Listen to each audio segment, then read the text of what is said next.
पाकिस्तान की showbiz industry की उभरती हुई अदाकारा और मॉडल सकैना खान हाल ही में एक इंटरव्यू के दौरान मदाहों को कराची में होने वाली एक वारदात पर अपने नुकसान के बारे में बताते हुए आपदीदा हो गई। सकैना खान ने निजी टीवी चैनल के एक मज़ाहिया प्रोग्राम में शिरकत की, जहां उन्होंने निजी जिंदगी समेत कैरियर फ्रंट तक मुख्तलिफ मौज़ूआत पर मदाहों से खुलकर बात की। तहम कॉमेडी शो के दौरान सकैना खान अपनी चोरी की जाने वाली खबर को सुनकर जज्बात पर काबू न रख सकते और रोने की वीडियो सोशल मीडिया पर वायरल हो गई।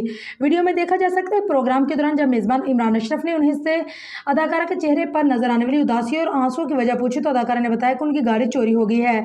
सकैना खान आपदीदा होकर बोली कि वो इस मजाकिया प्रोग्राम में शिरकत के लिए कराची से लाहौर आई तो पीछे से उनकी गाड़ी चोरी हो गई। अदाकारा ने बताया कि उन्होंने अपनी मेहनत और जमा किए पैसों से गाड़ी खरीदी थी जो अब चोरी हो गई। यही वजह है कि वो अफसरदा है और उनकी आंखों से आंसू निकल रहे हैं।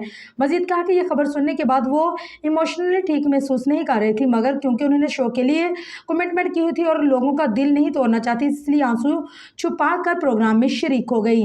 सकैना खान की जानिब से गाड़ी चोरी किए जाने की नाखुशगवार खबर सुनने के बाद मेज़बान इमरान अशरफ की जानिब से उनके साथ होने वाले वाक़ये पर अफसोस का इजहार करते हुए कहा कि ये होता है फनकार जो ज़िंदगी में इतने कर्ब से गुजरने के बाद भी मदाहों के सामने आंसू कंट्रोल करके उन्हें एंटरटेन कर रहा है जबकि अंदर से टूटा हुआ है। वाज़ेह रहे कि अदाकारा सकैना खान की जानिब से अपनी गाड़ी चोरी होने जाने की खबर सुनाते हुए आपदीदा होने की वीडियो सोशल मीडिया पर तेज़ी से वायरल है। यहाँ सोशल मीडिया सार्फिन उनके दुख और पर अफसोस करते हुए नजर आ रही हैं।